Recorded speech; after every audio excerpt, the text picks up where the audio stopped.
जी। अच्छा, okay, fine. Welcome, my dear brothers and sisters, to listen to the God's word. प्रिय भाई और बहनों, आपका स्वागत है। आप परमेश्वर के शब्दों को सुनने के लिए आ जाए हैं। Before we begin our Bible study, let us pray once again. अपने बाइबल अध्ययन को शुरू करने के लिए पहले आइए हम फिर से प्रार्थना करें। Gracious Lord, we thank you for the privilege you have given us to come to your feet through thy dear Son, our Lord and our Savior, Jesus Christ. धन्यवाद करते हैं स्वर्गीय पिता परमेश्वर, बहुमूल्य पिता प्रभु जी, प्रभु यीशु मसीह के नाम से आज की संध्या हम एक बार फिर से आपके चरणों के नीचे निकट आते हैं। We have this amazing privilege to be called the children of God because of the redemptive price paid by our Lord Jesus Christ on the cross of Calvary 2000 years ago. और 2000 साल पहले प्रभु यीशु मसीह के क्रूस पर चुकाई हुई कीमत के द्वारा, जिसके द्वारा हमको पिता परमेश्वर आपकी संतान होने का अधिकार मिला है। We are greatly privileged and honored because our sins are forgiven and we are cleansed with the precious blood of Jesus Christ, and we have an access into the most holy presence of God. पिता, आपको धन्यवाद करते हैं कि आपके पुत्र प्रभु यीशु मसीह के लहू के द्वारा हमारे पाप क्षमा हुए हैं, हम शुद्ध और पवित्र हुए हैं और महापवित्र स्थान में प्रवेश करने की जो हमें सौभाग्य मिला, उसके लिए आपको धन्यवाद करते This हैं। evening we humbly pray at your feet that please speak to us and bless the ministry and grant your special grace to both of us as we serve you by your grace. पिता, हम प्रार्थना करते हैं आज की संध्या आपके चरणों में आके आप अपना अनुग्रह दीजिए कि हम आशीषित हो जाएं। आज के अध्ययन के लिए हम दोनों को पिता परमेश्वर आप आशीष दीजिए। May the Spirit of God take us over, and may the Spirit of God fill in us and control us, lead us and guide us, because we offer this prayer with thanksgiving in Jesus' most precious name. और पवित्र आत्मा हमारे ऊपर वास करे, हमारे अंदर वास करे, हमें नियंत्रण में ले जाए, हमें अगुवाई करे, हमें मदद करे, हमें सहायता करे और सारी प्रार्थनाओं को उद्धार करता प्रभु यीशु मसीह के नाम से मांग लेते हैं। Amen. आमीन। Thank you, dear brothers and sisters, for your consistent prayer for our ministry. प्रत्येक भाई और बहनों, आप सबका धन्यवाद करते हैं क्योंकि आपने हमारी सेवा के लिए निरंतर प्रार्थना किया है। And it's a teamwork. I believe that the ministry, what we are doing is a teamwork, and we need to pray for one another, and so that the Lord may be gracious and may continue to work in and through us. और जो सेवा है वो एक समूह में करने वाली सेवा, एक टीम वर्क है। इसलिए हम सभी लोग एक दूसरे के लिए प्रार्थना करना जरूरी है कि परमेश्वर का अनुग्रह हम सब में होके काम करे। In the previous class, we have seen the introduction of the book of Acts of the Apostles. और प्रेरितों के काम के बारे में हमने पिछली क्लास में पिछले अध्ययन में हमने उनका परिचय उस अध्याय का देखा था, पुस्तक का। We have seen that what Jesus said in the Gospels, apostles began to do and continue to do in the book of Acts. जो कुछ प्रभु यीशु मसीह ने सुसमाचार में कहा था, उन सारे कार्यों को चेलों ने किया और आगे करते रहे। वही काम हम प्रेरितों के काम में देखते हैं।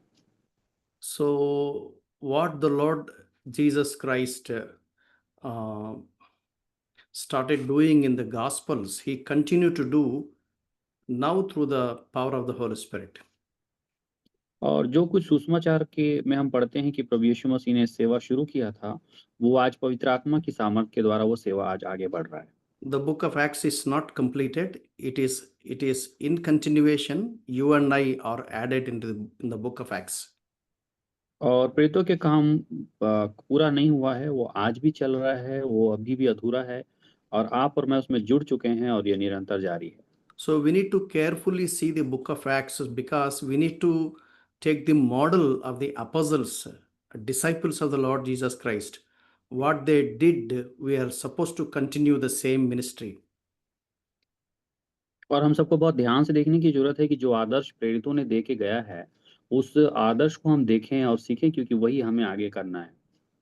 In the previous class, we have seen that the whole book of Acts is a command to be the witnesses of the Lord Jesus Christ.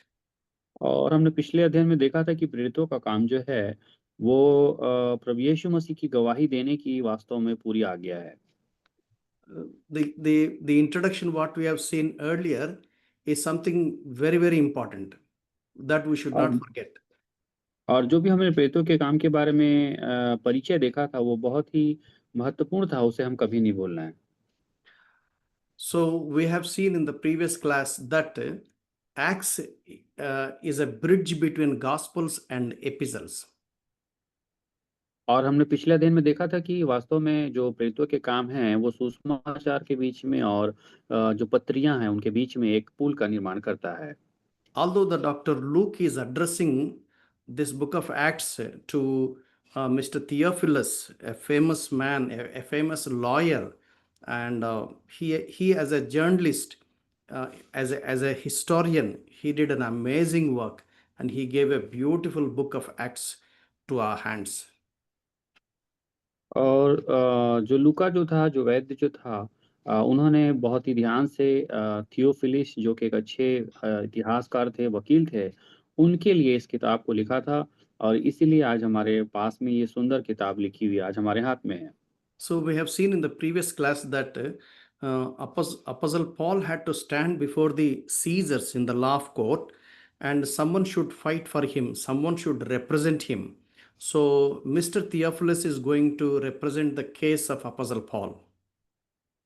और पौलुस जो है वो सीजर के सामने वो न्यायालय में प्रस्तुत हो गए थे क्योंकि उनके ऊपर जो आरोप लगा हुआ था और उनका केस चल रहा था और उनकी तरफ से पैरवी करने वाला कोई नहीं था, लेकिन हम देखते हैं कि थियोफिलस उनकी पैरवी करने के लिए खड़े होते हैं। So Mr. Theophilus needs a lot of information concerning Apostle Paul, why he is there in the jail, why he was arrested.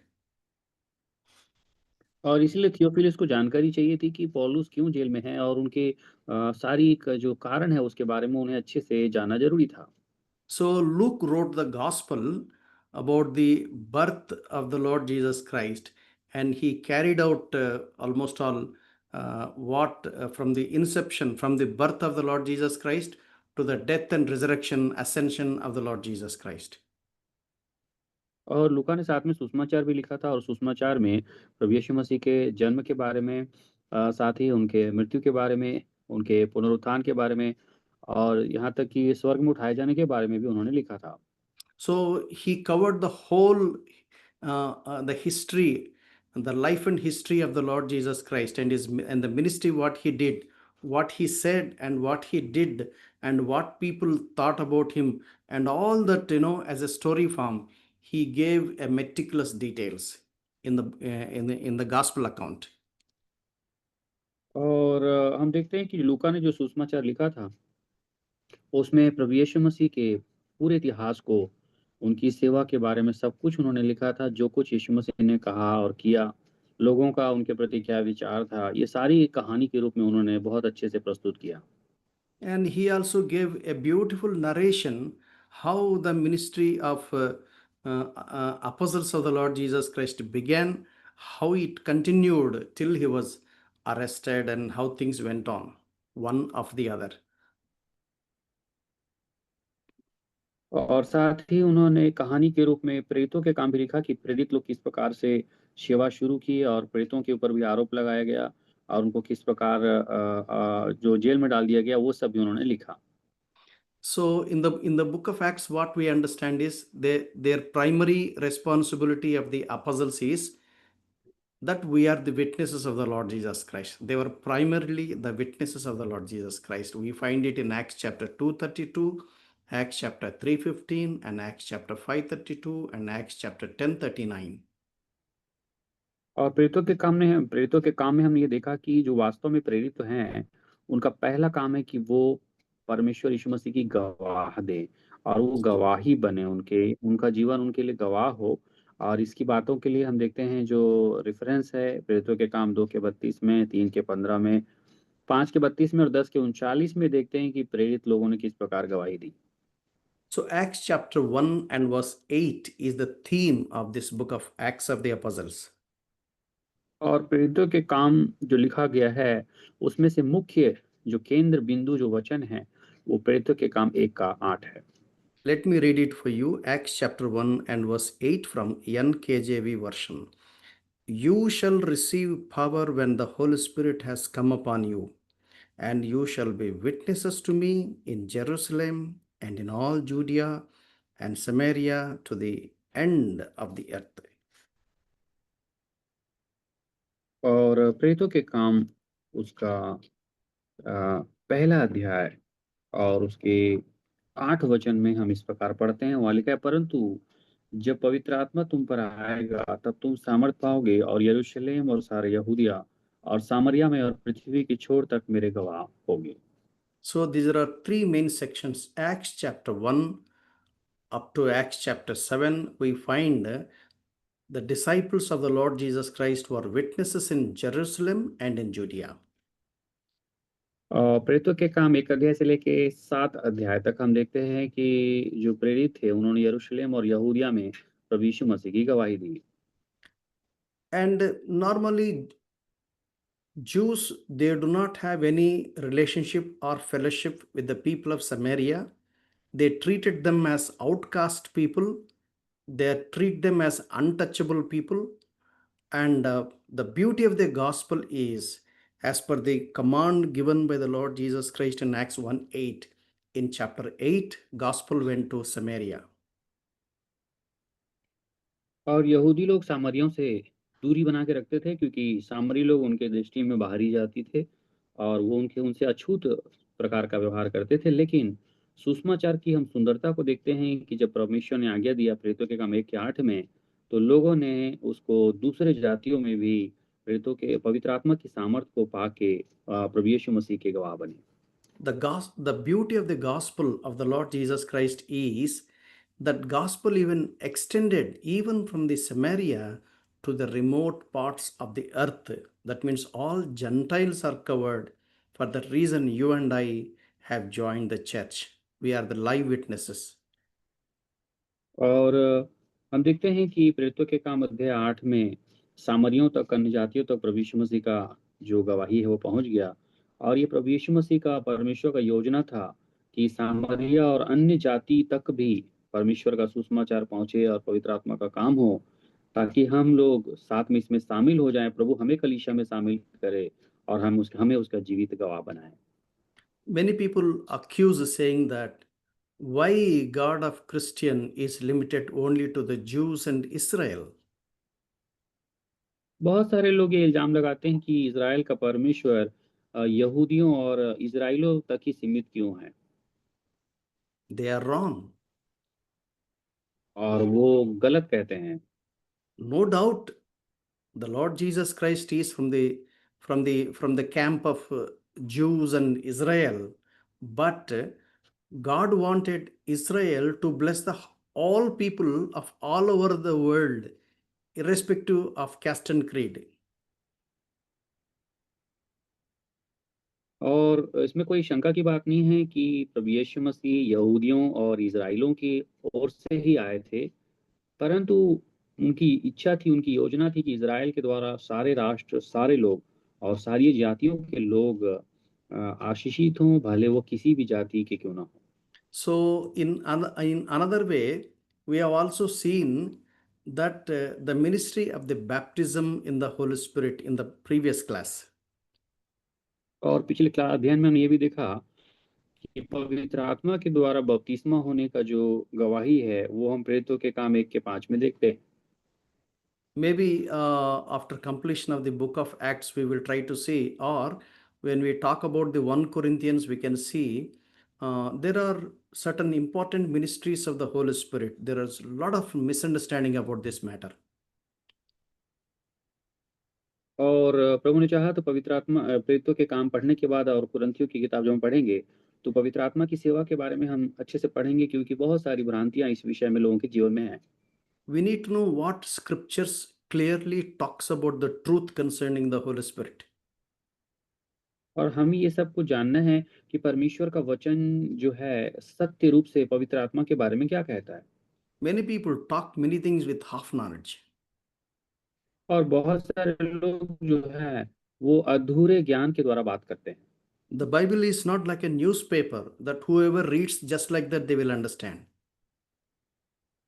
और बाइबिल जो है कोई समाचार पत्र नहीं है जिसको कोई भी पढ़े और कोई भी समझ जाए। There are certain principles to interpret the text. Unless until we know the principles of interpreting the text, we will never be able to understand the original author's intent to the recipients of the scriptures. और प्रियो जो परमेश्वर की जो वचन की व्याख्या का एक विशेष सिद्धांत होता है, अगर उस विशेष सिद्धांत से हम व्याख्या ना करें, तो जो असली जो इसका लेखक है और जो उसकी असली संदेश है, जो वो किसी संदर्भ के द्वारा देना चाहते हैं, वो लोगों तक नहीं पहुंच पाएगा। So that technically it is called hermeneutics. Hermeneutics means principles of interpreting the text. और इसे हर्मेनेutiक्स कहा जाता है, और हर्मेनेutiक्स का जो मतलब है व्याख्या का सिद्धांत होता है। If God helps us, we'll try to see that also. It's a little tough one, but still we will try to understand as the Lord helps us. और परमेश्वर ने चाहा तो हम इसे सीखेंगे, ये थोड़ा कठिन है, परंतु प्रभु ने चाहा तो हम इसे आगे जरूर सीख पाएंगे। So let me run through the book of Acts and give you a big picture about the Acts of the Apostles. तो आइए हम प्रेरितों के काम की ओर जाएं और प्रेरितों के काम की पुस्तक को ध्यान दें, उसके पहले अध्याय की ओर जाएं। So chapter 1 we find verses 1 to 2 introduction, chapter 1 verses 3 to 8 the Great Commission, and chapter 1 verses 9 to end. Disciples were in the upper room as the Lord Jesus Christ commanded them to do so. तो प्रेरितों के काम अध्याय 1 को हम 3 भागों में बांट सकते हैं। 1 और 2 में परिचय है, 3 से 8 वचन के बीच में महान आज्ञा है, और 9 वचन से लेकर इस पुस्तक के अंत तक उपरोटी कोठरी में बैठकर जो चेले प्रार्थना कर रहे थे, जैसा कि प्रभु यीशु मसीह ने उन्हें आज्ञा दिया था, वो घटनाएं हैं। So for about 120 people were there in the upper room awaiting for the promise of the Holy Spirit. और जो 120 जो परमेश्वर यीशु मसीह के चेले थे, वो उपरोटी कोठरी में प्रार्थना कर रहे थे, और परमेश्वर यीशु मसीह ने जो प्रतिज्ञा किया था पवित्र आत्मा देने के लिए, उसकी बाट जोह रहे थे। So let us read chapter 1 verses 12 onwards. Then they returned to Jerusalem from the mount called Olivet, which is near Jerusalem, a Sabbath day's journey. And when they entered, they went up to the upper room where they were staying. Peter, James, John, and Andrews, Philip and Thomas, Bartholomew and Matthews, James the son of Alphaeus, and Simon the Zealot, and Judas the son of James. These all continued with one accord in prayer and supplication with a woman and Mary, the mother of Jesus, and with his brothers. And in those days, and then here we find in verse 15, in those days, Peter stood up in the midst of the disciples. Altogether, the number of the names was about 120. प्रेरितों के काम 1 अध्याय 12 से लेकर 15 वचन। जब वे जैतून पहाड़ से जो यरूशलेम के निकट एक शब्द की दिन की दूरी पर है यरूशलेम को लौटे, जब वे वहां पहुंचे तो उस अटारी पर गए जहां पतरस और यूहन्ना और याकूब और अंद्रियास और फिलिपुस और थोमा और बरतुल्मै और मत्ती और हलफई का पुत्र याकूब और शमौन जलोतेश और याकूब का पुत्र यहूदा रहते थे। ये सब कई स्त्रियों और यीशु की माता मरियम और उसके भाइयों के साथ एक चित्त होकर प्रार्थना में लगे रहे। उन दिनों में पतरस भाइयों के बीच में, जो 120 व्यक्ति के लगभग थे, खड़ा होकर कहने लगा।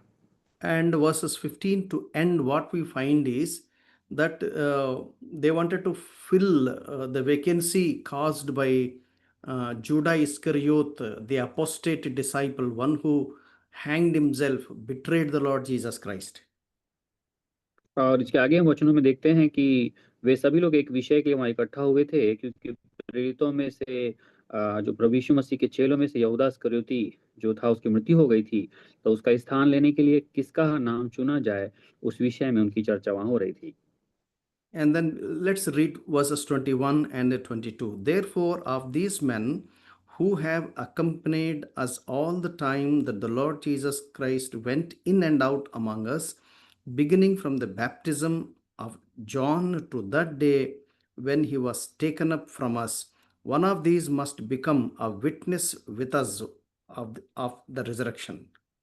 And they proposed to Joseph, called Barsabas, who was the surnamed Justus, and Matthias.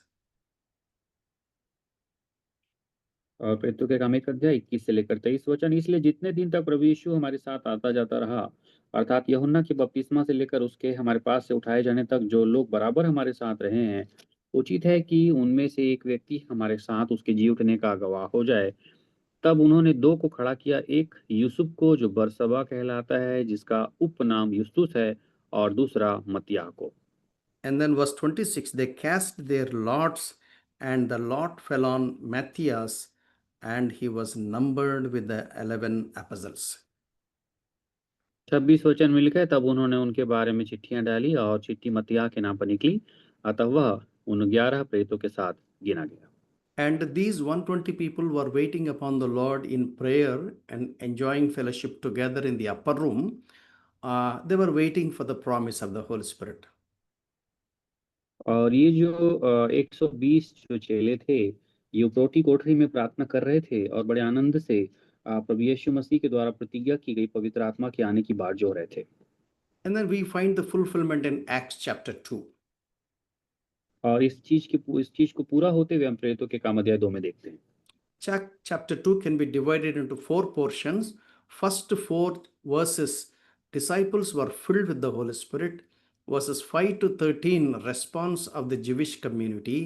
And verses 14 to 36, sermon of Apostle Peter. And 37 to end, formation of the first or initial church. और प्रेरितों के काम अध्याय 2 को हम अध्ययन के लिए 4 भागों में बांट सकते हैं। 1 वचन से लेकर 4 वचन तक हम प्रेरितों को पवित्र आत्मा से भरते हुए देखते हैं। 5 से 13 वचन तक हम यहूदियों के समुदाय का प्रतिक्रिया देखते हैं उनके प्रति। 14 वचन से लेकर 36 वचन तक हम पतरस का जो समाचार है, जो संदेश उन्होंने खड़ा होकर दिया, उसको देखते हैं प्रेरित पतरस के द्वारा। और 37 वचन से लेकर आखिरी वचन तक हम शुरुआती और प्रथम सदी की कलीसिया का निर्माण होते हुए देखते हैं। And chapter 2 and verse 23 and chapter 2 verse 37 and chapter 2 verse 42, these 3 are key verses in this chapter. और प्रेरितों के काम अध्याय 2 में उसका 23 वचन और 37 वचन और 42 वचन एक बहुत ही महत्वपूर्ण वचन है। This chapter, such an important chapter, this chapter demands many hours of study of the Bible. और ये जो प्रेरितों के काम अध्याय 2 है, ये विशेष अध्याय है और हम सभी परमेश्वर के जानने वालों को ये मांग करता है कि हम इसको सुसमाचार को अच्छे से पढ़ें। But we don't have time to go in detail, but I will try to summarize the chapter 2. और हमारे पास पूरा विस्तृत पढ़ने का समय नहीं है, परंतु हम एक संक्षिप्त रूप से इसे अध्ययन करने की कोशिश करेंगे। There is a lot of misunderstanding in the Christian circles, particularly about the Acts chapter 2. और प्रेरितों के काम अध्याय 2 को लेकर बहुत सारे विश्वासी जगत में कुछ भ्रांतियां पाई जाती है। So whoever says anything, please remember, whoever says anything, it ought to come from the scriptures and it should properly fit the text of the scripture in its context. और जो भी कुछ भी कहता है, वो पहली बात तो वचन से होना चाहिए और दूसरा वचन के संदर्भ में वो सही बैठना चाहिए। Let me repeat, because this is such an important principle of interpreting the text of the scripture is text in its context. What original author is trying to say to the original recipients of the text, and then how I can understand the same text after 2000 years. तो ये चीज बहुत जानना आवश्यक है प्रियो कि जो कुछ हम सुन रहे हैं वो जिस लेखक ने जिस मंशा से लिखा हुआ है उस वास्तविक संदेश को उसके श्रोताओं तक पहुंचाने की बात हम समझना है, क्योंकि ये जो संदेश लिखा गया है ये आज से 2000 साल पहले लिखा गया है। So the Context of the text is very, very important. If you take context out of the picture, oh, we will get so many dimensions of presentations of the messages, and we will be misleading, and we will be doing a lot of mistakes. और वचन का सही संदर्भ अगर हमने खो दिया, तो बहुत सारे दृष्टिकोण से हम प्रचार करने लगेंगे और बहुत सारी जो भ्रांतियाँ हैं हमारे प्रचार में आ सकती है।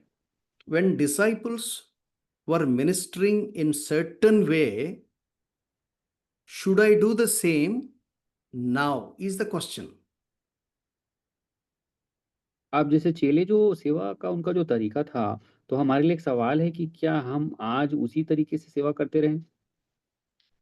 In which context the disciples of chapter 2, how they ministered, and what is the present day context, how we have to do the same. और हम इस बात को संदर्भ को समझना है कि प्रेरितों के काम अध्याय 2 में जो चेलों ने सेवा की थी, उसको हम समझें उस संदर्भ को, और क्या हमको भी उसी संदर्भ में सेवा करना है, इस बात को हम समझें। So what is the context there? अब प्रेरितों के काम अध्याय 2 में किस संदर्भ को हम देखते हैं? The Lord Jesus Christ ascended into heaven, वहाँ लिखा है प्रभु यीशु मसीह स्वर्ग में उठा लिया गया, and he promised that he will send the comforter, the Holy Spirit upon them. और उन्होंने प्रतिज्ञा किया कि वो एक सहायक पवित्र आत्मा हम पर भेजेगा। He already promised his disciples in John's Gospel, chapter 14, chapter 15, and chapter 16, that the Holy Spirit will give them peace, Holy Spirit will teach them, Holy Spirit will convict them, Holy Spirit will lead them into all the truth, whatever Jesus Christ said to them. और प्रभु यीशु मसीह ने पहले ही इस प्रतिज्ञा के बारे में यूहन्ना का सुसमाचार 14 अध्याय, 15 अध्याय, 16 अध्याय में बता दिया था अपने चेलों को कि पवित्र आत्मा आएगा तो तुम्हें शांति देगा, तुम्हें सब बातें सिखाएगा और तुम्हें कायल करेगा, तुम्हारी अगुवाई करेगा और सच्चाई को तुम पर प्रकट करेगा। So God willing, I'm definitely going to do it, but after completion of this book of Acts.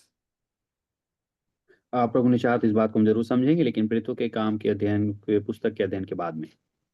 So in the chapter 2, they were awaiting for the promise of the Holy Spirit. प्रेरितों के काम अध्याय 2 में हमने देखा कि वे सभी लोग उस प्रतिज्ञा की पूरी होने की बाट जो रहे थे।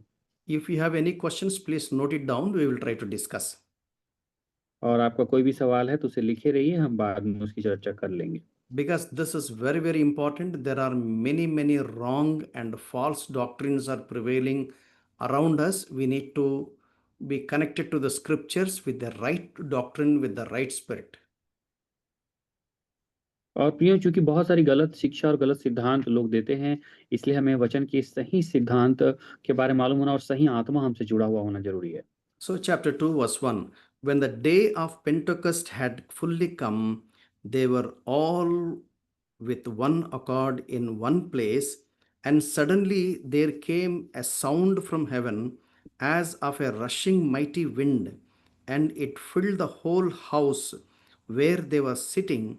Then they appeared to them divided tongues of as of a fire, and one sat each upon them, and they were filled with the Holy Spirit and began to speak with other tongues as the Spirit gave them utterance. प्रेरितों के काम अध्याय 2 वचन 1 से 4। जब पेंतीकोस्त का दिन आया तो वे सब एक जगह इकट्ठे थे।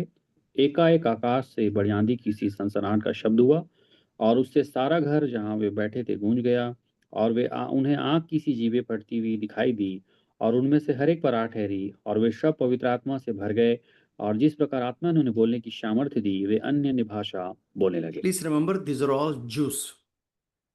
और ये सब याद रखिएगा कि ये जितने भी लोग वहां पे थे, ये सब लोग यहूदी लोग थे। That's a point number 1. They were all Jews. ये सब जानना है हम कि पहला बिंदु ये है कि ये सब लोग यहूदी थे, And secondly, they became disciples of the Lord Jesus Christ. और दूसरी बात ये थी कि ये सब प्रभु यीशु मसीह के चेले बन गए थे। So that means they followed the Lord Jesus Christ, they believed the Lord Jesus Christ, and whatever Jesus Christ said, they agreed to follow him, and they have become the disciples of the Lord Jesus Christ. They are willing to obey whatever Jesus Christ tells them. और इसका मतलब ये था कि ये जितने लोग वहाँ पे थे, ये सब प्रभु यीशु मसीह का अनुसरण करने वाले थे, उनके विश्वास का अनुसरण करने वाले थे और प्रभु यीशु मसीह के सारी बातों में सहमत होने वाले थे। ये उन सब के चेले थे, प्रभु यीशु मसीह के चेले थे जो उनकी आज्ञा मानकर आगे बढ़ते थे। These are all the new group, a new setup. Thus far, they were following Pharisees and Sadducees, and there were priests, and they were going to synagogues, and whatever the local practices were there in the synagogue, they used to follow. But now they started a new journey with the Lord Jesus Christ.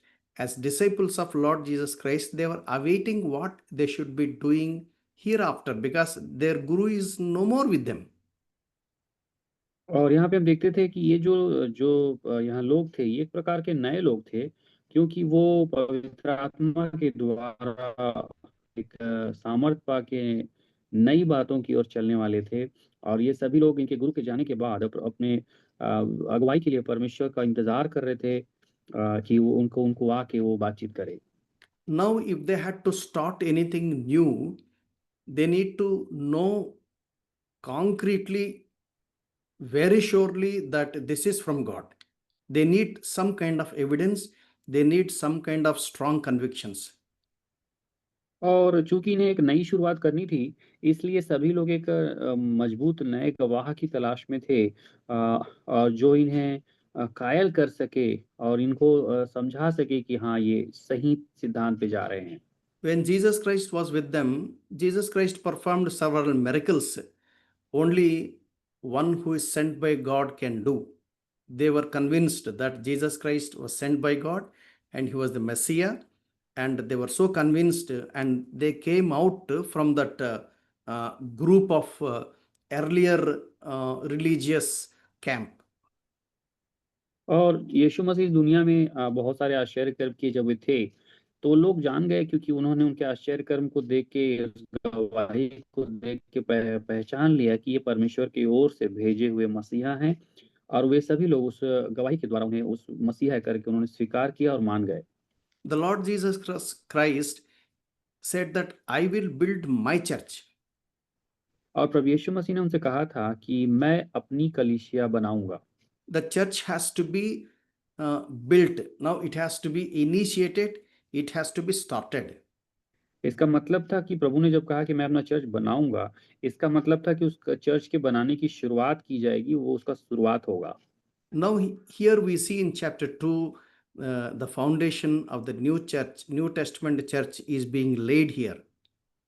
और हम इसीलिए देख रहे हैं कि नए नियम की जो चर्च है, कलीसिया है, उसके निर्माण की नींव जो है वो प्रेरितों के काम अध्याय 2 में रखी जा रही है।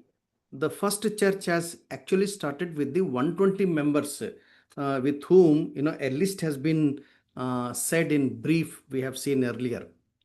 और जैसा कि हमने शुरुआत में देखा कि 120 सदस्य जो प्रौटी कोठरी में प्रार्थना कर रहे थे, इनके द्वारा ही पहली कलीसिया बनी है। You may ask me, how do you know, brother?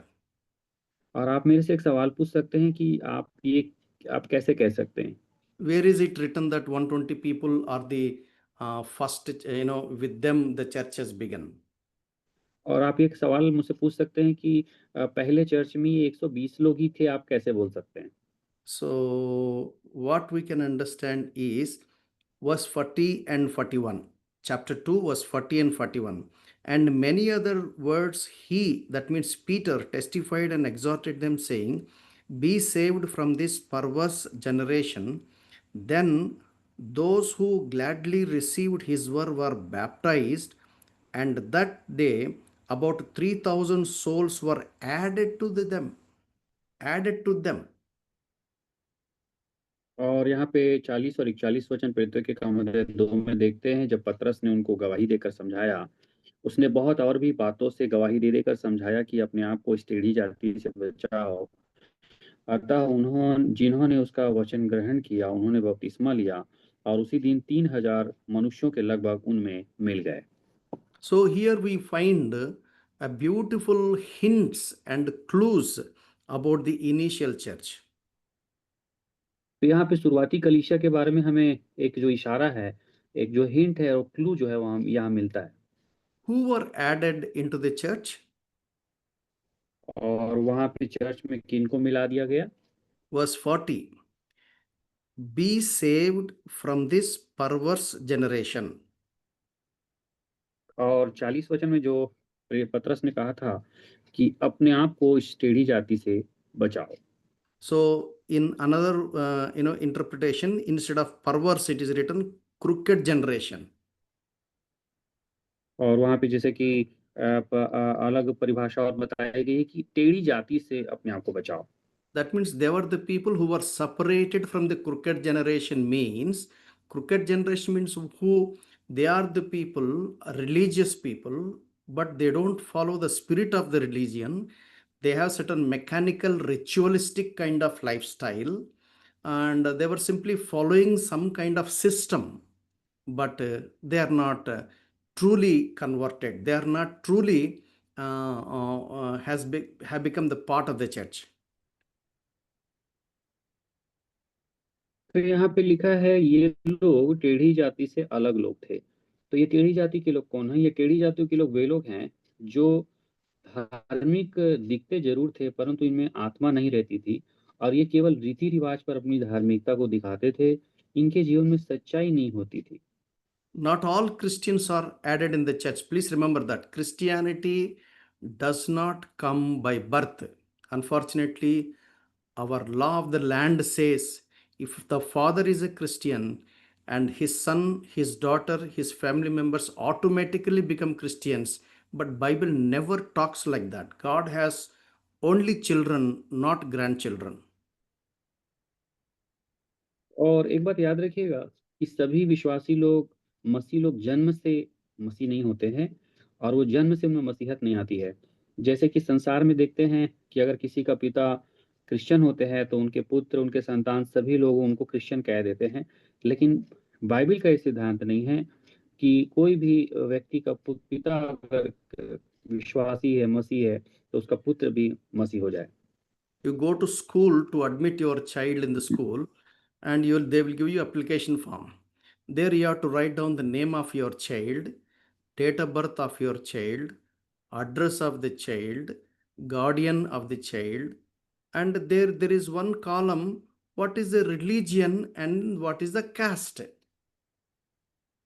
आप देखे होंगे जैसे कि परमेश्वर के वचन में हम समझते हैं कि वो एक पिता हैं जिनके पुत्र होते हैं, लेकिन उन्होंने कभी नहीं कहा कि मेरे नाती नतरे भी होते हैं।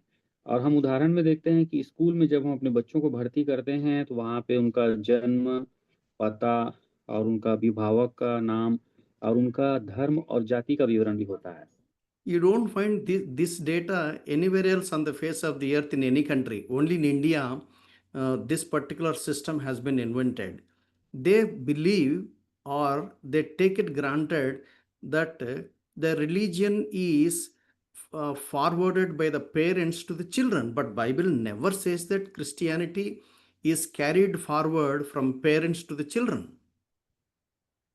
और प्रियो, ये केवल भारत में है जहाँ पे हम देखते हैं कि जो धर्म उनके माता पिता का है वही धर्म उन बच्चों में चला जाता है। ऐसा वो कहते हैं भारत में कि परिवार के मुखिया और उनके पूर्वज जो जिस धर्म को मानते थे उसी धर्म में उनके बच्चे भी चले जाते। लेकिन बाइबल इसके बारे में ऐसा बिल्कुल नहीं कहती। परमेश्वर का वचन नहीं कहता कि अगर पूर्वज उनके क्रिश्चियन थे तो उनके बच्चे भी अपने आप क्रिश्चियन हो जाएंगे। So here in chapter 2, verse 40 and 41, three categorical the truths are mentioned in these two verses, chapter 2, verse 40 and 41. Three things. Number one, they gladly और ये received his word. Number two, they were baptized. Number three, they were separated from this perverse generation. और यहाँ प्रेरितों के काम अध्याय 2 के 40 और 41 वचन में मुख्य 3 भागे हैं, 3 सच्चाइयों को देखते हैं।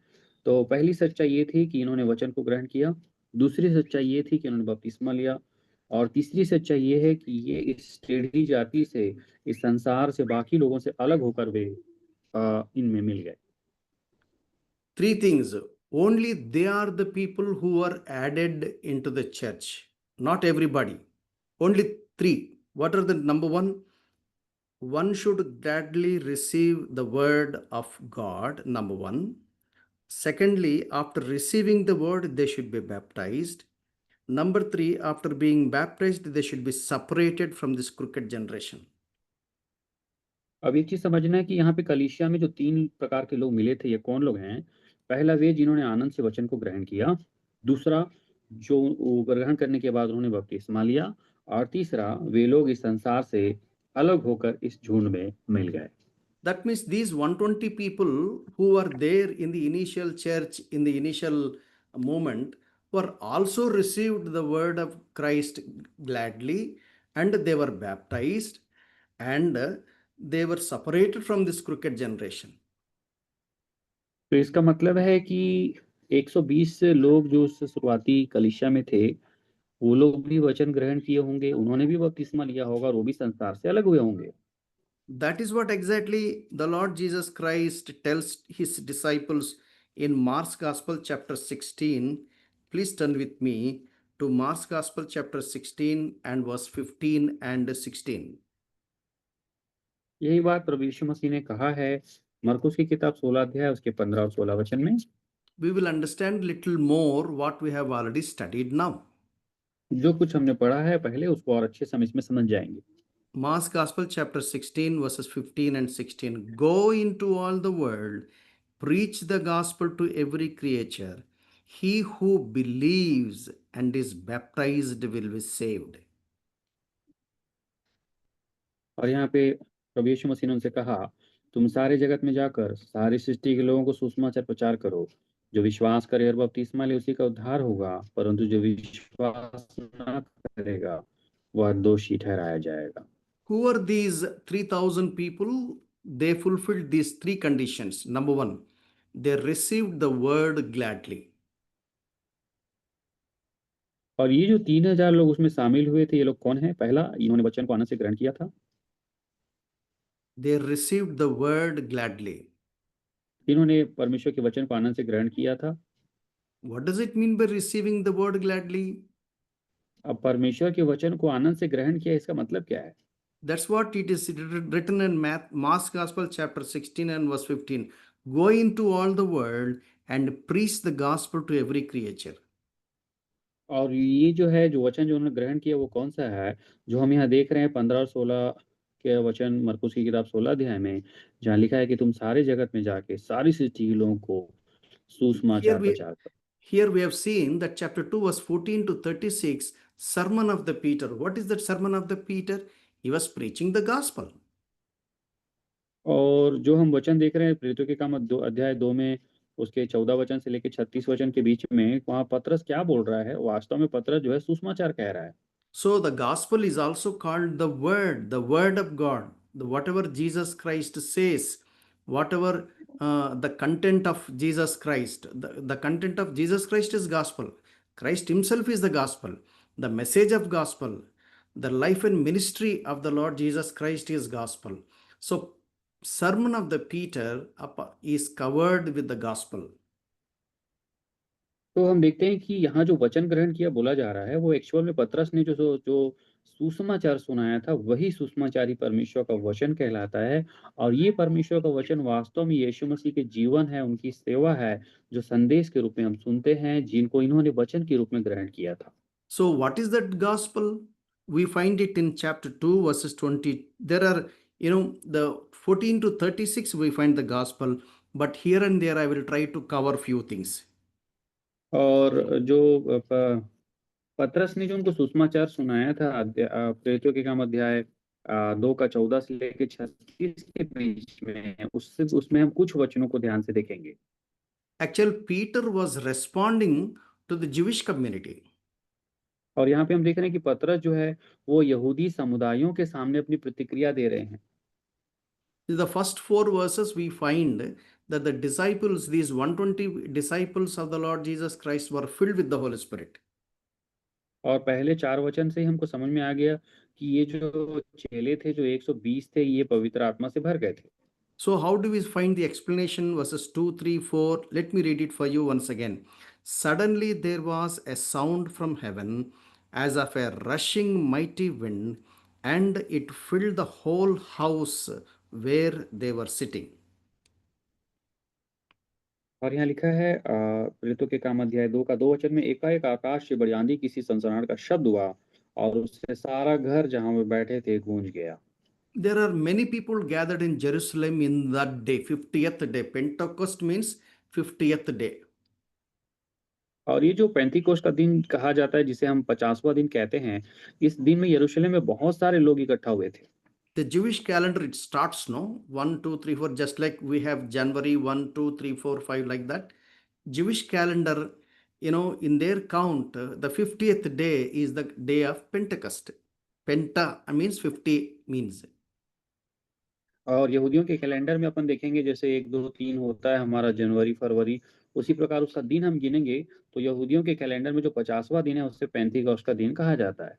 So, three major festivals, all Jews with their families, they are supposed to come to Jerusalem and celebrate these three festivals. Out of these three, Pentecost is very, very important. और जो मुख्य रूप से 3 जो पर्व हैं, त्योहार हैं, जो यहूदी लोग यरूशलेम में मनाने आते थे, उसमें से एक मुख्य पर्व है जिसे हम पेंतीकोस्त का पर्व कहते हैं। So, apart from 120 disciples of the Lord Jesus Christ, there was a huge crowd. Just people, those who accepted the word, is said 3,000. How many more they were there? Please imagine that. और यहाँ पे देखिए प्रियो, चूंकि चेले लोग ही 120 हैं, इसके अलावा 3000 लोगों ने तो वचन को ग्रहण करके इनमें शामिल हुए, तो सोचिए कि इसके अलावा कितने सारे लोग वहाँ इस पेंतीकोस्त पर्व को मनाने के लिए वहाँ पे लोग आए होंगे। The Bible gives all the details. We only have to carefully verify it. और परमेश्वर का जो बाइबिल है, ये बहुत हमें अच्छा संदेश देता है, हमें उसे ध्यान से देखने की जरूरत है। So these Jews, they speak Hebrew, and local language is Latin, and Greek is an official language. So at least these three languages are common languages among the Jewish population. और मुख्य रीति से हम यहूदियों में देखते हैं कि इब्रानी भाषा प्रचलित थी जो वो बोलते थे, कुछ लोग लैटिन भाषा का उपयोग करते थे और कुछ लोग और कार्यालयीन काम के लिए लोग यूनानी भाषा का भी उपयोग करते थे। So because of the persecution by this Roman government, these Jews were scattered all over the world. और हम देखते हैं रोमी सरकार के द्वारा जो सताव आया था, उस सताव के द्वारा यहूदी जो लोग हैं वो पूरे संसार में बिखर गए, फैल गए। But wherever they are, every year they are supposed to come to Jerusalem thrice a year to celebrate these festivals. परंतु वो किसी भी समय संसार के भाग में बिखर गए थे, लेकिन वो हर साल यरूशलेम में इस पर्व को मनाने के लिए इकट्ठा होते थे। So we need to go all these details to understand the context of chapter 2 of Acts of the Apostles. इसलिए ये सब संदर्भ जो है वो हमें प्रेरितों के काम अध्याय 2 को समझने में मदद करते हैं। Now you please try to understand verses 8 onwards, chapter 2, verses 8 onwards. How is it that we hear each in our own language in which we were born? Parthians and Medes and Elamites, those who dwell in Mesopotamia, Judea, Cappadocia, Pontus and Asia, Phrygia, Pamphylia, Egypt, and the parts of Libya adjoining Cyrene, visitors from Rome, both Jews and proselytes, Cretans and Arabs, we hear them speaking in our own languages the wonderful works of God. प्रेरितों के काम अध्याय 2 उसका 8 वचन से लेकर 11 वचन में लिखा है, तो फिर क्यों हम में से हर एक अपनी अपनी जन्मभूमि की भाषा सुनता है? हम जो पार्थी और मेदी और एलामी और मेसापोटामिया और यहूदिया और कप्पदूकिया और पुंतुस और आसिया और फ्रूगिया और पंफूलिया और मिस्र और लीबिया देश जो कुरैने के पास आसपास है, इन सब देशों के रहने वाले और रोमी प्रवासी अर्थात यहूदी और यहूदी मत धारण करने वाले क्रेती और अरबी भी हैं, परंतु अपनी अपनी भाषा में उनसे परमेश्वर के बड़े बड़े कामों की चर्चा सुनते हैं। If you are serious to know more in detail, you have to get a map of the biblical times and then check each place that is there in the map, and how all these people from different background and different language people came together to celebrate the festival in Jerusalem. और इसे अच्छी रीति से आप और समझना चाहते हैं, तो आप इसको गंभीरता से जानने के लिए जो बाइबल का जो मैप होता है, जो जो उसका जो नक्शा है, उसके समय का जो नक्शा है, उसकी जगह का जो नक्शा है, उससे आप वहाँ के आए हुए लोगों की पृष्ठभूमि और उनकी भाषा को समझ सकते हैं। So let me repeat once again. Hebrew is a common language. Every Jew normally speak Hebrew, and Latin is the official language, and Greek is the language because of the influence of this Roman government. और हम देखते हैं कि यहूदी लोग सामान्य तरीके से इब्रानी भाषा बोलते थे, कार्यालयीन उपयोग के लिए लैटिन भाषा उपयोग करते थे, परंतु रोमी सरकार के द्वारा बहुत सारी बातों में उन्हें यूनानी भाषा का भी उपयोग करना पड़ा। So apart these three languages, and people from their own mother tongue and the background, they speak from different languages. और इन 3 भाषाओं के अलावा वहाँ बहुत सारे लोग अपनी-अपनी पृष्ठभूमि के अनुसार बहुत सारी भाषा बोलने वाले लोग वहाँ पे मौजूद थे। Now you will understand what Bible calls about the other tongues. तो अब देखेंगे कि वहाँ पर जो अन्य भाषा के बारे में बातें लिखा है, वो ये अन्य भाषा क्या है? Now let me read chapter 2 verses 2, 3, 4. And suddenly there came a sound from heaven as of a rushing mighty wind, and it filled the whole house where they were sitting. There they appeared to them divided tongues as a fire, and one sat upon each of them. And they were all filled with the Holy Spirit and began to speak with other tongues as the Spirit gave them utterance. और प्रेरितों के काम अध्याय 2 वचन 2, 3 और 4। एकाएक आकाश से बड़ी आंधी की सी सनसनाहट का शब्द हुआ और उससे सारा घर जहाँ वे बैठे थे गूंज गया और उन्हें आग की सी जीभें फटती हुई दिखाई दी और उनमें से हर एक पर आ ठहरी। वे सब पवित्र आत्मा से भर गए और जिस प्रकार आत्मा ने उन्हें बोलने की सामर्थ दी, वे अन्य अन्य भाषा बोलने लगे। So they were filled with the Holy Spirit वो पवित्र आत्मा से भर गए and they spoke other tongues.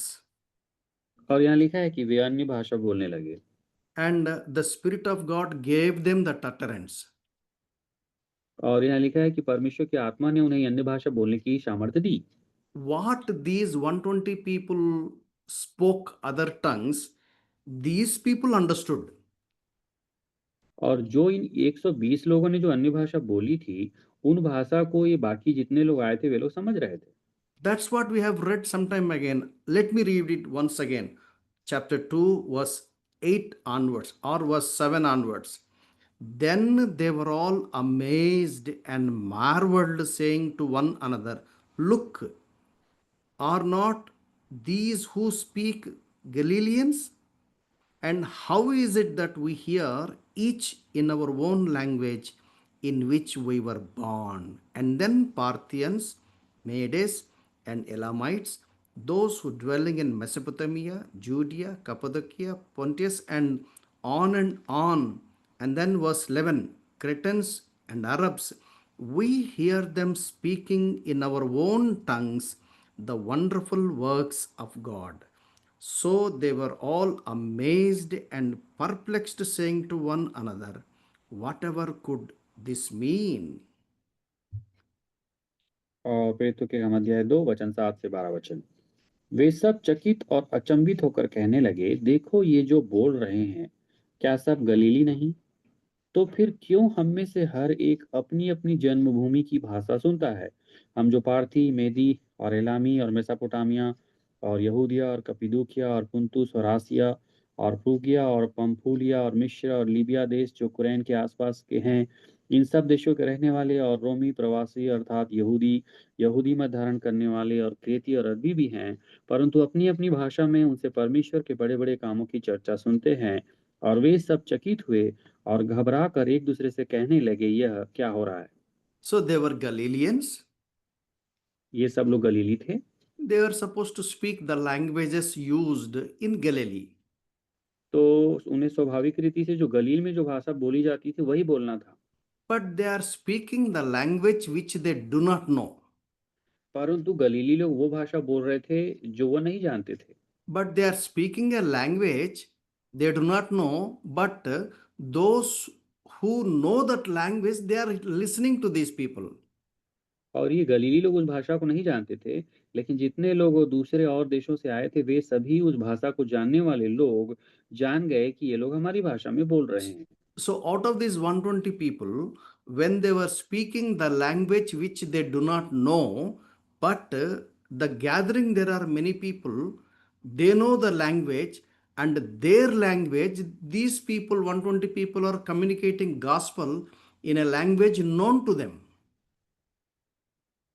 और हम देख रहे हैं कि ये 120 जो चेले जो थे, वो उन भाषा में बात कर रहे थे जिस भाषा को वो नहीं जानते थे, और नहीं जानने वाले भाषा में वे लोग सुसमाचार का प्रचार कर रहे थे, और जो आने वाली भीड़ थी, वो उस भाषा को जानने वाली थी जो सुसमाचार को सुन रही थी। That's what they are saying in verse 7. Look, later part of verse 7. Look, are not these who speak Galileans? And how is it that we hear each in our own language in which we are born?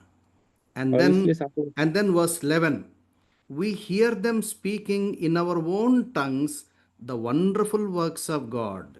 They are not just speaking something, gibberish or something, making some kind of sound or noise, but they are making an intelligible, a meaningful message is being communicated in the language known to these people. तो यहाँ हम देख रहे हैं प्रियो, 7 अध्याय, जो 2 अध्याय के 7 वचन के आखिरी भाग से, देखो ये जो बोल रहे हैं क्या सब गलीली नहीं हैं?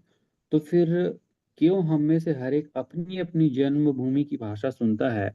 और 11वें वचन के अंत में वो कहते हैं कि परंतु हम सब अपनी-अपनी भाषा में उनसे परमेश्वर के बड़े-बड़े कामों की चर्चा सुनते हैं। तो हम यहाँ देख रहे थे कि ये चेले लोग जिब्रिश भाषा का उपयोग नहीं कर रहे थे, परंतु इनके जो इन लोग जो अन्य भाषा बोल रहे थे उसमें केवल आवाज़ नहीं थी, परंतु बुद्धि और अर्थपूर्ण संदेश था, जिसको ये अन्य बहुत सारी भाषाओं के जानने वाले लोग समझ पा रहे थे।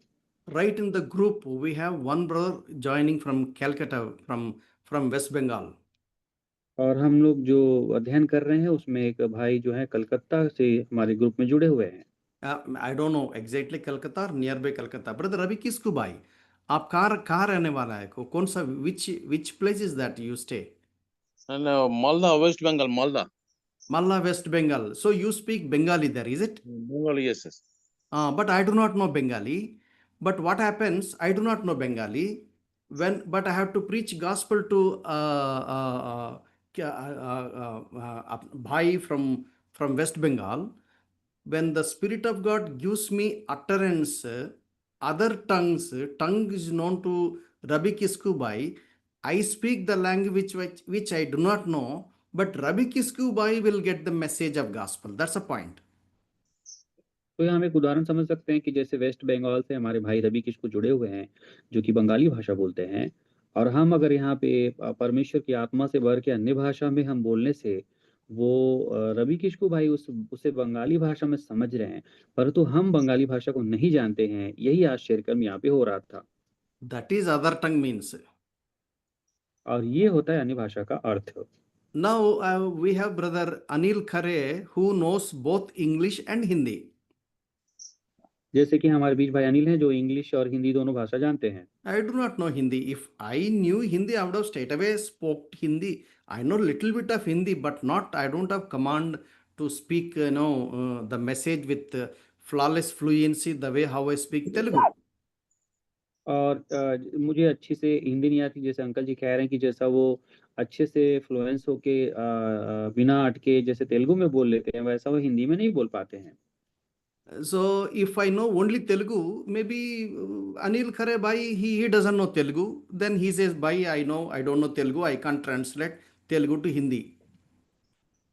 आप जैसे कि मुझे तेलुगु भाषा नहीं आती, लेकिन अंकल अगर तेलुगु भाषा में प्रचार करेंगे तो मैं कहूँगा कि मुझे ये भाषा नहीं आती, इसलिए मैं तेलुगु का अनुवाद नहीं कर सकता। Then immediately Sridhar bhai will come and say that, brother, I know Telugu. Telugu is my mother tongue. You speak in Telugu and I will translate in Hindi. अब वहाँ पे सिदर भाई आके कह सकते हैं कि तेलुगु भाषा मेरी मातृभूमि की भाषा है, इसलिए मैं उसे बोल सकता हूँ और मैं उसे हिंदी में अनुवाद कर सकता हूँ। So now, if I have to give you gospel, I don't need to speak to other tongues. Please repeat uncle what that mean? If I have to give gospel now, I don't need speaking in tongues because I have someone who can translate. Okay, तो यहाँ पर मुझे सुसमाचार सुनाने के लिए मुझे अन्य भाषा की जरूरत नहीं है, क्योंकि मेरे पास एक ऐसा व्यक्ति मौजूद है जो अनुवाद करता है इसे। Suppose next week Brother Anil Kari is not available. What we will do? We will cancel the meeting. That later Thursday we can gather again. We can continue. And next Thursday, if I invite you all, I'll speak in tongues, and you will get the message. You will never get. I will never speak. और जैसे कि अगले हफ्ते मान लीजिए अनिल भाई अनुवाद करने के लिए उपस्थित ना रहे तो हमें मीटिंग कैंसिल करनी पड़ेगी, क्योंकि हमारे बीच अनुवादक नहीं रहेंगे। अब मान लीजिए उसके हफ्ते एक हफ्ते और बाद मैं आपको सुषमाचार दूं और अन्य भाषा में कहूं, तो उसे कैसे आप अनुवाद से समझ पाएंगे? You understand what the Bible says? आप समझे कि बाइबल क्या कहती है। And God could have had a number of ways to communicate gospel.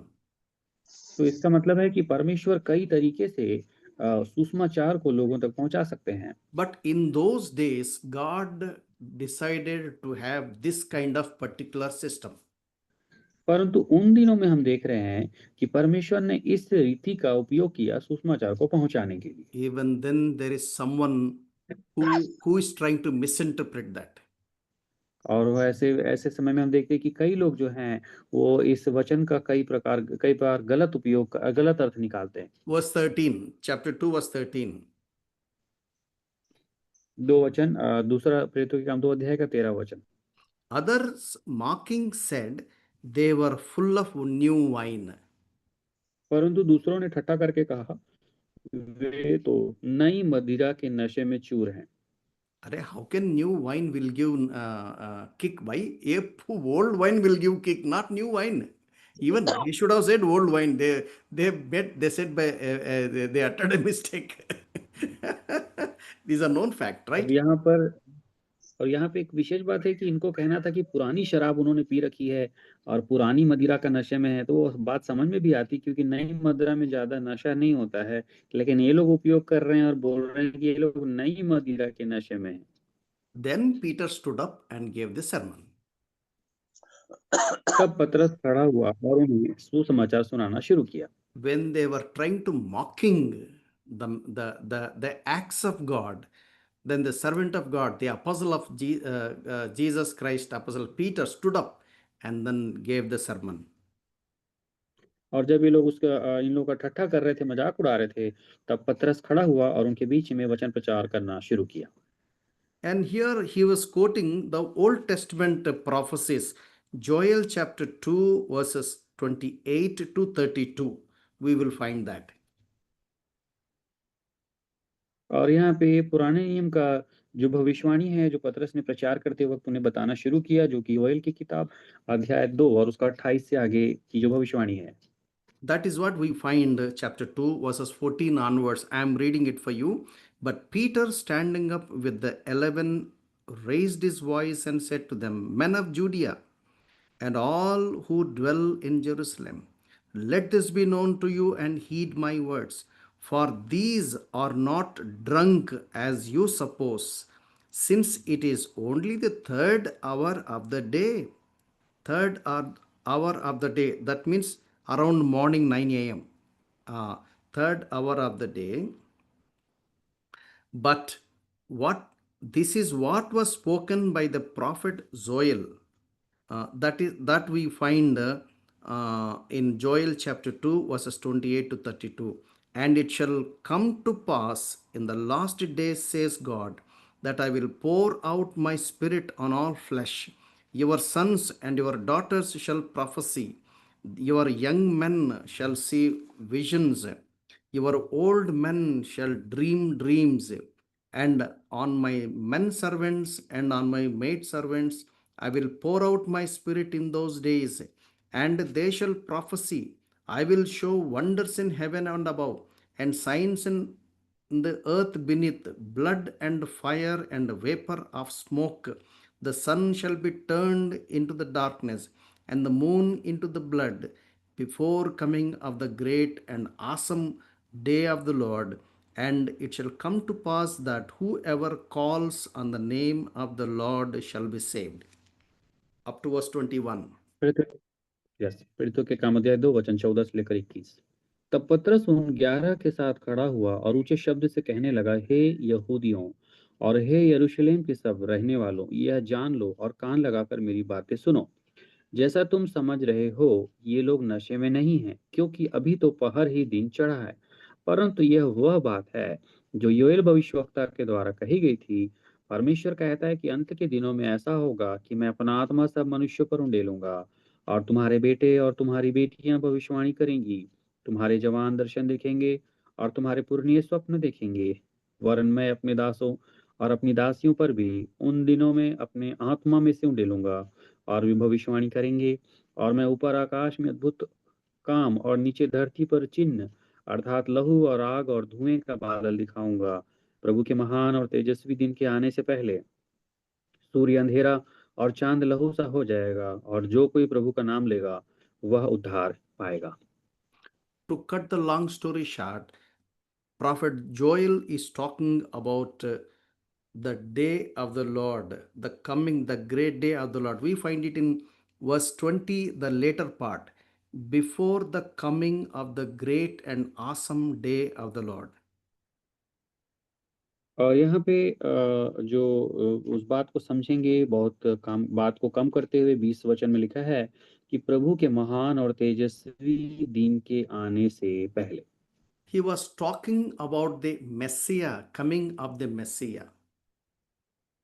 ये जो लिखा है, ये मसीहा के आने के बारे में भविष्यवाणी लिखा हुआ है। The Old Testament prophets do not know much about the coming of the Lord, but whatever the message they have received from God, they have simply proclaimed. और पुराने नियम के जो भविष्यवक्ता थे, वो मसीहा के बारे में सब कुछ नहीं जानते थे, परंतु जो कुछ वो परमेश्वर उन्हें देते थे, उसके बारे में वे वो उसकी घोषणा करते थे। So even the Jews, the Israel, the Pharisees and Sadducees and the priests and the church elders, they were all looking for this Messiah, because the prophecy says wonders and signs, you find all those things. Verses 19 onwards, I will show wonders in heaven, signs in the earth beneath, blood and fire and vapor of smoke. The sun will be turned into darkness, the moon into blood. So these are all the signs. This they did not find when Jesus Christ came into this earth, and so they rejected him. और हम देखते हैं कि यहूदी हैं, बहुत सारे Israeli लोग हैं, फरीसी लोग हैं, पुरनिये हैं, याजक हैं। उन्होंने चिन्ह के रूप में जान रहे थे कि सूर्य अंधेरा होगा और चांद लहू सा हो जाएगा। ये सारी बातें उन्हें दिखाई नहीं दी। कि वो जानते थे कि ऊपर से अद्भुत काम और नीचे धरती पर चिन्ह दिखाई देगा, अर्थात लहू, आग और धुएं का बादल। और ये सब उन्हें यीशु मसीह के आने के समय दिखाई नहीं दिया, इसलिए वे लोग यीशु मसीह को मसीहा के रूप में नहीं स्वीकार किए। So they were expecting the great day of coming of Messiah, no doubt about it. वे सभी लोग प्रभु के उस महान दिन के आने का इंतजार तो कर रहे थे, But they could not understand that coming of the Messiah is in two parts, first coming and second coming. परंतु वे लोग ये बात को समझ नहीं पाए कि उस मसीहा का आना दो भाग में होगा, जिसे प्रथम आगमन और द्वितीय आगमन कहते हैं। They were looking for Lion of Judah. They were looking for King of Kings to come onto the earth and then destroy the Roman government and establish the kingdom of God. They were looking that kind of Messiah. That was not happened when Jesus came, and so they rejected him. और ये यहूदी लोग इस आशा में थे कि वो लोग जान रहे थे कि यहूदियों का यहूदा गोत्र से एक सिंह आने वाला है, राजाओं का राजा आने वाला है। वे सोचते थे कि वो जब आएगा तो रोमी शासन का नाश करेगा और परमेश्वर के राज्य की स्थापना उसी समय कर देगा। ऐसा ये लोग सोच रहे थे। So they were looking for lion, but God sent the lamb. और ये सभी लोग एक सिंह का इंतजार कर रहे थे, लेकिन परमेश्वर ने मेमने को भेज दिया। Without the lamb of God, there cannot be kingdom of God be established. और बिना मेमने के कभी भी परमेश्वर के राज्य की स्थापना नहीं हो सकती थी। This is what Apostle Paul says in the book of Ephesians, that it was mystery, it was hidden, and their eyes were closed. They couldn't understand the truth. If they knew it, they would have not crucified the Lord Jesus Christ. और यही बात है, ये सच्चाई जो पौलुस ने इफिसियों की पत्री लिखते समय बताया कि इनकी आंखें बंद है, इनसे वो सच्चाई छिपी हुई है, नहीं तो ये कभी भी मसीहा को क्रूस पर नहीं चढ़ाते। And he opened the mouths of babes. He opened the mouths of children. That is the reason why when Jesus Christ was entering into the Jerusalem, they said, Hosanna, Hosanna, and peace. They were talking about King, welcome to rule. And he is called King of the Jews. Even while on the cross, his title was King of the Jews. They thought he was the betrayer, and so he died. Even the Roman government put him on the cross because there is already Caesar's the king. They don't want any other than king. It is a betrayal, and so they crucified him. और हम यहाँ देख रहे हैं कि परमेश्वर ने बच्चों के द्वारा और दूध पिए हुए बच्चों के द्वारा अंगीकार को पूरा कर दिया। और जब वो यरूशलेम में प्रभु यीशु मसीह जा रहे थे, तो वे लोग होसन्ना होसन्ना चिल्ला रहे थे, शांति का परमेश्वर चिल्ला रहे थे, हमारे राजा का स्वागत है करके चिल्ला रहे थे। और इस समय हम देख रहे थे कि यहूदी लोग उन्हें राजा के रूप में स्वीकार नहीं किए। और जबकि प्रभु यीशु मसीह को क्रूस पर चढ़ाते समय उनके क्रूस पर भी लिखा था कि यहूदियों का ये राजा है।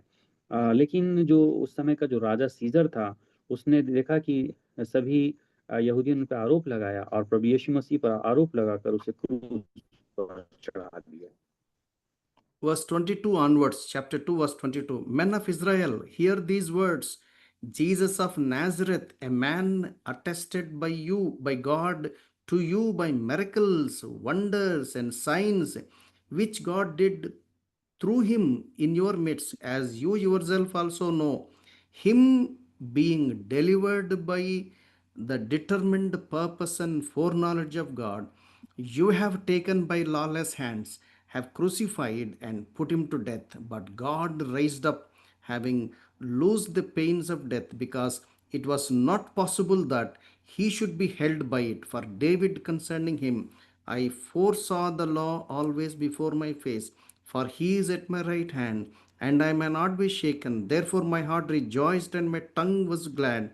Moreover, my flesh also will rest in hope, for you will not leave my soul in Hades, nor you will allow your Holy One to see corruption. You have made known to me the ways of life. You will make me full of joy in your presence. The prophecy by King David was 25 to 28. और राजा दाऊद के द्वारा की गई भविष्यवाणी को पतरस वहाँ प्रचार करके बता रहे हैं, जो 22वें वचन से लेकर 25 वचन में लिखा हुआ है, 25 से लेकर 28 वचन के बीच में। और पतरस ने ऐसे खड़े होकर कहा, हे इज़राइलियों, ये बातें सुनो। यीशु नासरी एक मनुष्य था, जिसका परमेश्वर की ओर से होने का प्रमाण उन सामर्थ्य के कामों और आश्चर्य के कामों और चिन्हों से प्रकट है, जो परमेश्वर ने तुम्हारे बीच उसके द्वारा कर दिखाए, जिसे तुम आप ही जानते हो। उसी यीशु को, जो परमेश्वर की ठहराई हुई योजना और पूर्व ज्ञान के अनुसार पकड़वाया गया, तुमने अधर्मियों के हाथ से क्रूस पर चढ़ाकर मार डाला, परंतु उसी को परमेश्वर ने मृत्यु के बंधनों से छुड़ाकर जिलाया, क्योंकि यह अनहोना था कि वह उसके वश में रहता। क्योंकि दाऊद उसके विषय में कहता है, मैं प्रभु को सर्वदा अपने सामने देखता रहा, क्योंकि वह मेरी दाहिनी ओर है, ताकि मैं डिग न जाऊं। इसी कारण मेरा मन आनंदित हुआ और मेरी जीभ मगन हुई, वरन मेरा शरीर भी आशा में बना रहेगा, क्योंकि तू मेरे प्राणों को अधोलोक में न छोड़ेगा और न अपने पवित्र जन को सड़ने ही देगा। तूने मुझे जीवन का मार्ग बताया है, तू मुझे अपने दर्शन के द्वारा आनंद से भर देगा। Verse 22, once again, I would like to bring your attention. Apostle Peter beautifully explaining the gospel. You know what he is saying? Verse 22.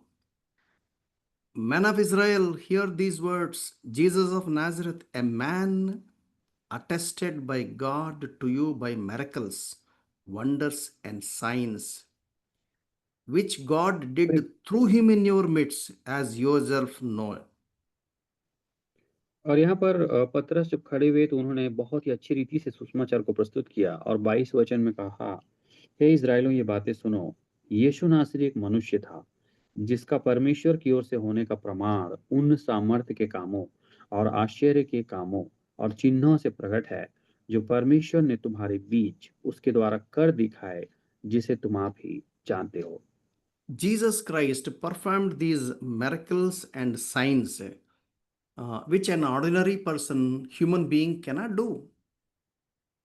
अब प्रभु यीशु मसीह ने जो आश्चर्य कर्म किए और चिन्ह दिखाए थे, वे कभी भी एक साधारण मनुष्य नहीं दिखा सकता है। He proved himself that he is God. He is 100% God and 100% human. और इसके द्वारा प्रभु यीशु मसीह ने इस बात को प्रकट कर दिया कि वो 100% परमेश्वर थे और 100% मनुष्य थे। Who can raise a dead person into life? और कौन है जो एक मृत व्यक्ति को जीवित कर सकता है? At least in the gospel, we find in 3 occasions. 3 occasions, Jesus raised 3 dead people into life just with simple utterance.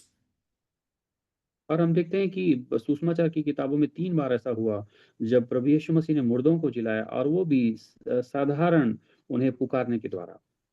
When he was traveling on the sea, there was great tempest, that great storm-like thing. He just rebuked it, and the word of God says that it became calm. और हम देखते हैं कि जब वो झील पे जा रहे थे तो बहुत बड़ा एक तूफान आया, और प्रभु यीशु मसीह ने उस तूफान को कहा शांत हो जाओ, और वो तूफान शांत हो गया।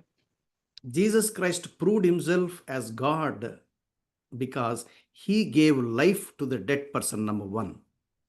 और प्रभु यीशु मसीह ने इस बात को साबित किया कि वो परमेश्वर है, और उसको साबित करने के लिए उन्होंने पहली जो बातें दिखाई वो ये था कि उन्होंने मुर्दों को जिलाया।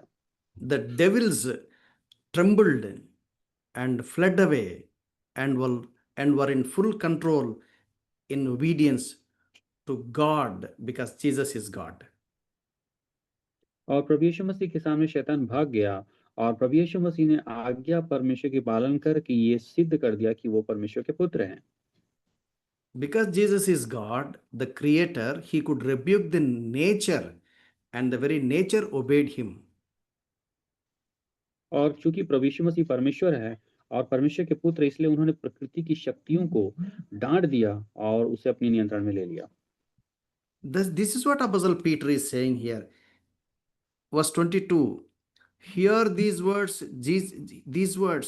Jesus of Nazareth, a man attested by God to you by miracles, wonders, and signs, which God did through him in your midst, as you yourself also know. और यही बात है जो पतरस जो सुसमाचार की बातों को प्रकट कर रहे हैं, जो उन्होंने 22वें वचन में कहा, हे इज़राइलो, ये बातें सुनो। यीशु नासरी एक मनुष्य था, जिसका परमेश्वर की ओर से होने का प्रमाण उन सामर्थ के कामों और आश्चर्य के कामों और चिन्हों से प्रकट है, जो परमेश्वर ने तुम्हारे बीच उसके द्वारा कर दिखाया है, जिसे तुम आप ही जानते हो। And verse 23 is a beautiful verse. और 23 वचन भी बहुत सुंदर वचन है। It is both God is sovereign and humans are responsible. और यहाँ इस बात को हम समझते हैं कि परमेश्वर सार्वभौमिक भी है और उसी समय मनुष्य जिम्मेदार भी है। Verse 23 says, him, that means Jesus Christ, him being delivered by the determined purpose and foreknowledge of God. That is, God is sovereign. It is God who put Jesus Christ on the cross. It is God who delivered Jesus Christ to be crucified. It is God who handed over Jesus Christ to die on the cross as a Lamb of God to redeem the people. और हम देखते हैं 23 वचन में लिखे है, उसी यीशु को जो परमेश्वर की ओर से ठहराई हुई योजना और पूर्व ज्ञान के अनुसार पकड़वाया गया, और तुमने अधर्मियों के हाथ से क्रूस पर चढ़ाकर उसे मार डाला, परंतु परमेश्वर ने उसको मृत्यु के बंधनों से छुड़ा कर जिलाया। तो यहाँ पे Verse 23, brother. Him Yes, sir. being delivered by the determined purpose and foreknowledge of God. और यहाँ पर पतरस ने इस बात को बताया कि परमेश्वर की ठहराई हुई योजना के और पूर्व ज्ञान के अनुसार ही वो पकड़वाया गया और Yes, उसको क्रूस पर yes. चढ़ाया And गया। then human responsibility is you have taken by lawless hands, have crucified and put him to death. और यहाँ पे दूसरी बात है कि मनुष्य भी उसके लिए जिम्मेदार है और उन्होंने कहा तुमने अधर्मियों के हाथ से क्रूस पर चढ़वा कर उसे मार डाला। It is both God is sovereign and humans are responsible. तो यहाँ परमेश्वर बता रहे हैं कि परमेश्वर जो है सर्वशक्तिमान सार्वभौमिक परमेश्वर, उसकी इच्छा से सब कुछ होता है और ठीक उसी समय मनुष्य भी जिम्मेदार होता है। Yes, it is determined purpose of God. Yes, it is God's plan and purpose because of his foreknowledge of God. It is God who delivered Jesus Christ into these hands of these people. और इन वचनों से ये स्पष्ट पता चलता है कि वो परमेश्वर ही है जो अपनी योजना और उद्देश्य को बनाता है और उसकी योजना के अनुसार ही उसे पकड़वाया गया था और उसे क्रूस पर चढ़ाया गया था और उसके ऊपर सारी घटनाएं हुई थी। And at the same time, these people of Judah, they have taken by lawless hands, have crucified and put him to death. और ठीक उसी समय पर ये जितने लोग यहूदी लोग थे, उन्होंने ये यहूदी के लोगों ने उसको बिना अपराध के होते हुए भी क्रूस पर चढ़ा दिया। But, verse 24, God raised up, having loosed the pains of death, because it was not possible that he should be held by it.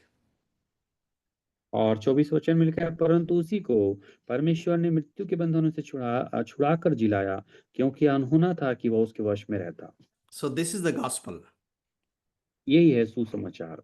So, out of three things we have seen, see what three things we have seen. Verse 41, they gladly received his word.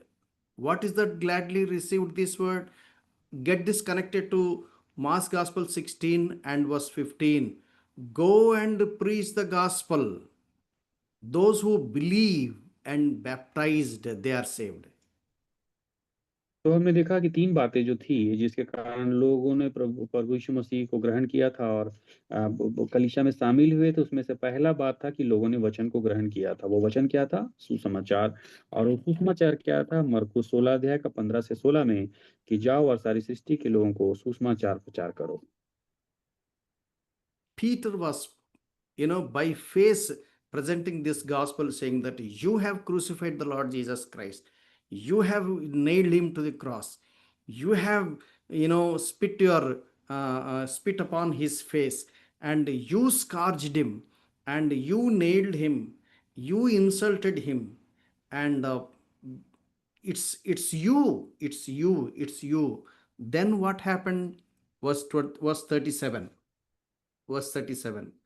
When they heard this, they were cut to the heart and said to Peter and the rest of the apostles, Men and brethren, what shall we do? और यहाँ पतरस ने जो सुसमाचार सुना रहे थे वो कहा कि तुमने उसको क्रूस पर चढ़ा दिया, तुमने उसको उसको उसके ऊपर कोड़े चढ़ा मारे, तुमने उसके चेहरे पर थूका। ये सारी बातें जो कहा पतरस ने कहा तुमने उसके साथ किया, तुमने उसके साथ किया। ये सारी वचनों को सुनकर 37 वचन में लिखा है तब सुनने वालों के हृदय छिद गए और वे पतरस और शेष प्रेरितों से पूछने लगे कि हे भाइयों हम क्या करें? Verse 38. Then Peter said to them, Repent, and every one of you to be baptized in the name of Jesus Christ for the remission of sins, and you shall receive the gift of the Holy Spirit. और 38 वचन में पतरस ने उनसे कहा मन फिराओ और तुम में से हर एक अपने अपने पापों की क्षमा के लिए यीशु मसीह के नाम से बपतिस्मा ले तो तुम पवित्र आत्मा का दान पाओगे। What does it mean by receiving the word gladly? तो हमने यहाँ देखा कि उन्होंने वचन आनंद से ग्रहण किया, उसका क्या मतलब है? Verse 38, repent and let everyone be baptized in the name of Jesus Christ for the remission of your sins. तो इसमें इसका मतलब है कि उन्होंने मन फिराया था 38 वचन में जो लिखा है और अपने पापों की क्षमा के लिए बपतिस्मा लिया था। And then connect back to Mark's Gospel chapter 16 verse 15. They believed in Jesus Christ and they were saved. और जो मरकुस की किताब 16 का 15 और 16 में हमने देखा कि उन्होंने प्रभु यीशु मसीह पर विश्वास किया और बपतिस्मा लिया और उनका उद्धार हुआ। So now I think the message is very clear. तो अब मैं विश्वास करता हूँ कि यहाँ से संदेश आपके सामने स्पष्ट हो गया होगा। They received the word gladly. उन्होंने आनंद से वचन को ग्रहण किया। They heard gospel clearly. उन्होंने स्पष्ट रीति से सुसमाचार को सुना। They heard gospel in their own language. उन्होंने सुसमाचार को अपनी भाषा में सुना। And in that language, what was the explanation? We find it in verse 11, chapter 2, verse 11. We hear them speaking in our own tongues the wonderful works of God. और 2 अध्याय के 11 वचन में हम देखते हैं, यहाँ लिखा है, अर्थात यहूदी और यहूदी मत धारण करने वाले जो लोग हैं, क्रेती अरबी भी हैं, परंतु वे सब अपनी-अपनी भाषा में उनसे परमेश्वर के बड़े-बड़े कामों की चर्चा सुनते हैं। What is that wonderful work of God? और परमेश्वर के बड़े-बड़े काम क्या हैं? I am a sinner. मैं एक पापी हूँ। I should be punished by God. मुझे परमेश्वर की ओर से सजा पाना चाहिए था। The judgment of God should fall upon me. परमेश्वर का न्याय मुझ पर आना चाहिए था। But Jesus is God and man. He is perfect and holy man and God. और लेकिन प्रभु यीशु मसीह जो परमेश्वर है और मनुष्य है, और वो भी एक पवित्र मनुष्य है। Jesus died on the cross of Calvary on my behalf, in my place. और मेरे स्थान पर, मेरी जगह पर वो प्रभु यीशु मसीह क्रूस पर चढ़ गया। He paid the price on my behalf. मेरे स्थान पर प्रभु यीशु मसीह ने कीमत चुका दी। And God raised him again on the third day. और परमेश्वर ने उन्हें मृतकों में से तीसरे दिन जिला उठाया। This is possible only when we believe triune God. और ये तभी संभव है जब हम त्रिएक परमेश्वर पर विश्वास करते हैं। God the Father, God the Son, God the Holy Spirit. पिता परमेश्वर और पुत्र परमेश्वर और पवित्र आत्मा परमेश्वर।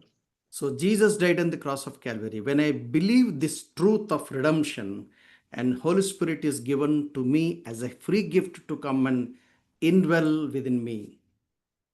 तो जब प्रभु यीशु मसीह क्रूस पर मेरी कीमत चुका देते हैं, तो मुझे पवित्र आत्मा दान के रूप में मिलता है। They are the people added into the church of God. और ये वही लोग हैं जो इसे ग्रहण करते हैं और वो कलीसिया में शामिल हो जाते हैं। In the previous class, we have studied about the baptism of the Holy Spirit. और हमने पिछले क्लास में पवित्र आत्मा की बपतिस्मा के बारे में देखा था। Now we will understand very clearly what it really means. और अभी हमने समझा कि वास्तव में ये बपतिस्मा क्या है पवित्र आत्मा का। After hearing all this explanation as background, you understand the truth. Please turn with me to 1 Corinthians chapter 12 and verse 13. और पहला कुरिन्थी की किताब 12 अध्याय उसका हम 13 वचन पढ़ के समझ सकते हैं। By one Spirit we were all baptized into one body, whether Jews or Greeks, whether slaves or free, and have all been made to drink into one Spirit. क्योंकि हम सब ने, क्या यहूदी हो क्या यूनानी, क्या दास हो क्या स्वतंत्र, एक ही आत्मा के द्वारा एक देह होने के लिए बपतिस्मा लिया, और हम सबको एक ही आत्मा पिलाया गया। And chapter 2 verse 42, they continued steadfastly in the apostles' doctrine and fellowship, in breaking of the bread and in prayers. और 2 अध्याय उसके 42 वचन में हम देखते हैं, लिखा है कि वे प्रेरितों से शिक्षा पाने और संगति रखने और रोटी तोड़ने और प्रार्थना करने में लवलीन रहे। Verse 46 and 47, so continuing daily with one accord in the temple and breaking bread from house to house, they ate their food with gladness and simplicity of heart, praising God and having favor with all the people. And the Lord added to the church daily those who were being saved. और 46 और 47 वचन में लिखा है, वे प्रतिदिन एक मन होकर मंदिर में इकट्ठे होते थे और घर घर रोटी तोड़ते हुए आनंद और मन की सिधाई से भोजन किया करते थे और परमेश्वर की स्तुति करते थे, और सब लोग उनसे प्रसन्न थे, और जो लोग उद्धार पाते थे उनको प्रभु प्रतिदिन उनमें मिला देता था। That is how the initial church, the first church, was formed, and it is being continued. और इस प्रकार प्रथम सदी की पहली कलीसिया बनी और आज वो जो कलीसिया बनने का काम जारी है। As we keep studying further, we will try to understand more and more. आगे हम अध्ययन करेंगे तो इससे और ज्यादा हम समझ पाएंगे। So may the Lord bless this word, परमेश्वर इन वचनों के द्वारा आपको आशीषित करे। and may the Lord continue to speak to us. परमेश्वर निरंतर हमसे बात करता जाए। Let us pray. आइए प्रार्थना करें। 1 second, 1 second.